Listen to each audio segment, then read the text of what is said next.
ડભોઈ શહેર અને તાલુકાના ખેડૂતો દ્વારા જુવારની ખરીદીના નિયમોમાં વારંવાર થતા ફેરફારો અને અન્યાયની નીતિ વિરુદ્ધ આવેદનપત્ર પ્રાંત કચેરી ખાતે આપવામાં આવ્યું હતું। ખેડૂતોની માંગ પૂરી ન થાય ત્યાં સુધી ધરણા કરવામાં આવશે તે ખેડૂતોની અત્યારની ગંભીર પરિસ્થિતિ અને આર્થિક સંકટને સ્પષ્ટપણે રજૂ કરે છે। હવે અત્યાર સુધીના જો વિવાદની વાત કરીએ તો ખેડૂતોની આર્થિક કમર તોડતી સરકારની નીતિ ખેડૂતો દ્વારા રજૂ કરવામાં આવેલી આ સમસ્યા માત્ર ખરીદીના ક્વોટા પૂરતી મર્યાદિત નથી, પરંતુ ખેડૂતોના આજીવિકા અને આગામી ચોમાસુ સિઝનના અસ્તિત્વ સાથે જોડાયેલી છે। આ સમગ્ર વિવાદ અને તેની ગંભીરતાને નીચેના મુદ્દા ઉપર સમજી શકાય છે। સરકારી ઠરાવોની વિસંગતતા અને અસ્થિરતા અગાઉનો નિયમ પુરવઠા વિભાગ દ્વારા શરૂઆતમાં પ્રતિ હેક્ટર દીઠ 1850 કિલો જુવાર ખરીદવાનો મંજૂર હુકમ હતો અને તારીખ 1 થી 30 દરમિયાન આ જ નિયમ મુજબ સુચારુ ખરીદી પણ થઈ હતી। પ્રથમ નવો હુકમ 1 જૂન 2026ના અચાનક નાગરિક પુરવઠા વિભાગના સચિવાલયના પત્ર ક્રમાંક દ્વારા પ્રત્યેક ખેડૂત દીઠ માત્ર 1000 કિલો ખરીદવાનો અન્યાયી આદેશ કરાયેલો સુધારેલો નવો ઠરાવ હતો। ખેડૂતોના વિરોધ બાદ સરકારે આંશિક સુધારો કરી ખાતા દીઠ માત્ર 1700 કિલો ખરીદવાનું નક્કી કર્યું। મુખ્ય વિરોધાભાસ તરીકે જો કહીએ તો સરકાર હેક્ટર દીઠ જમીનની ગણતરીએ ખરીદી કરવાના બદલે ખાતા દીઠ ખરીદી રહી છે, જે ખેડૂતો સાથે દેખીતો અન્યાય છે। હેક્ટર દીઠ વિરુદ્ધ ખાતા દીઠ ખરીદીથી થતું નુકસાન જ્યારે ખરીદી ખાતા દીઠ 1700 કિલો મર્યાદિત કરવામાં આવે છે, ત્યારે જે ખેડૂતો પાસે વધુ જમીન છે તેમને મોંઘા બિયારણ, ખાતર અને મજૂરી ખર્ચી મોટો જથ્થો પકવ્યો છે, તેમની બાકીની જુવાર ક્યાં જશે? ખેડૂતોને પોતાની જ ઉપજ ખુલ્લા બજારમાં પાણીના ભાવે વેચવા મજબૂર થવું પડશે, જે તેમની કમર તોડવા સમાન છે। સિઝનની ભેંસ અને કુદરતી આફતનો ડર વરસાદ માથે છે।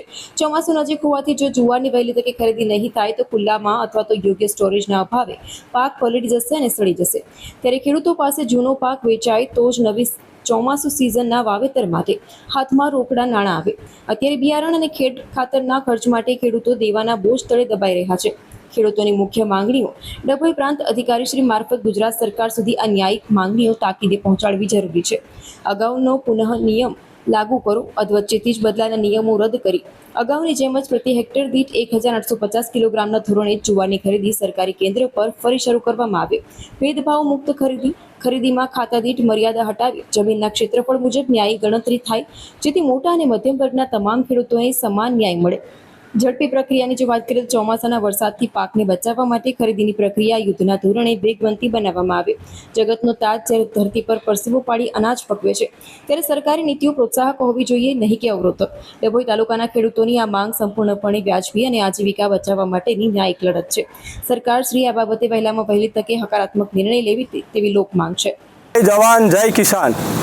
આજરોજ ડભોઈ એપીએમસી માર્કેટયાર્ડ ખાતે ડભોઈ તાલુકાના તમામ ખેડૂતો અહીં ભેગા થઈ અને આજે પ્રાંત ઓફિસર કલેક્ટર સાહેબને આવેદનપત્ર આપી અને અમે અહીંયા ઉપવાસ ઉપર ભેગા થયા છે। તો અમારી સરકારને એક જ માંગ છે કે અમારો જે જૂનો ઠરાવ થયો હતો અને અમારી જે નક્કી કરી હતી હેક્ટર 1850 એ જ અમારી માંગ છે અને એ જ અમારી સરકાર પૂરી કરે એ રીતે અમે આજે ઉપવાસ ઉપર બેઠા છે। અને બીજી વાત કે અત્યારે ખેડૂતને કેટલું પાકે છે એ કુદરતને આધારિત છે, બાકી સરકાર નક્કી નહીં કરતી કે ખેડૂતને આટલું જ પાકે છે અને અમે આટલી ખરીદી કરીશું।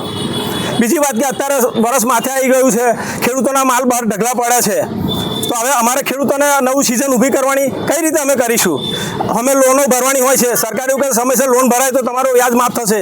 આ સમયસર લોન નહીં ભરાય તમારું વ્યાજ કઈથી માફ થવાનું? તો ખેડૂત ડૂબવાનો છે એની અંદર।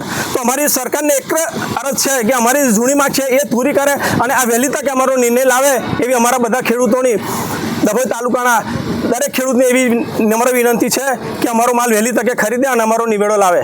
આ નિર્ણય નહીં આવે તો શું કરશો? આ નિર્ણય નહીં આવે તો અમે જે નિર્ણય લીધો છે જ્યાં સુધી નિર્ણય નહીં આવે ત્યાં સુધી અમે ઉપવાસ ઉપર રહીશું અને અમે લડત ચાલુ રાખશું। શું નામ આપનું?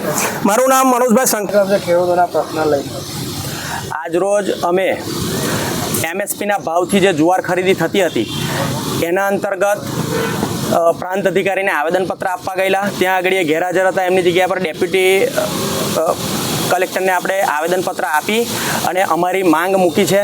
એમએસપીના ભાવથી જે જુવારની ખરીદી ચાલતી હતી એમાં સુધારો કરી અને એ લોકોએ 1000ની જગ્યા પર 1700 કિલો કરેલો છે। પ્રથમ ઠરાવ પ્રમાણે મૂળ ઠરાવ પ્રમાણે સરકાર ખરીદી કરે એવી અમારી માંગ છે અને 1 મહિનાની અંદર આ ત્રીજી વખત એ લોકોએ ઠરાવ બદલી કાઢેલો છે, તો એનાથી ખેડૂતોને બહુ મોટું નુકસાન થાય છે, આર્થિક નુકસાન થાય છે। એની માટે અમે આજે ભેગા થઈ અને એપીએમસી ગ્રાઉન્ડ ખાતે ધરના પ્રદર્શન અને આમરણ અનશન પર બેસેલા છે। કેટલા ખેડૂતો જોડાયા છે તમારી સાથે કયા કયા ખેડૂતો છે ડભોઈ તાલુકાના તમામ ખેડૂતો આજે અમારી સાથે જોડાયેલા છે અને જ્યાં સુધી અમારી માંગ સ્વીકારવામાં નહીં આવે ત્યાં સુધી આ આમરણ અનશન ચાલુ રહેશે. સરકારને શું મેસેજ આપવા માંગો?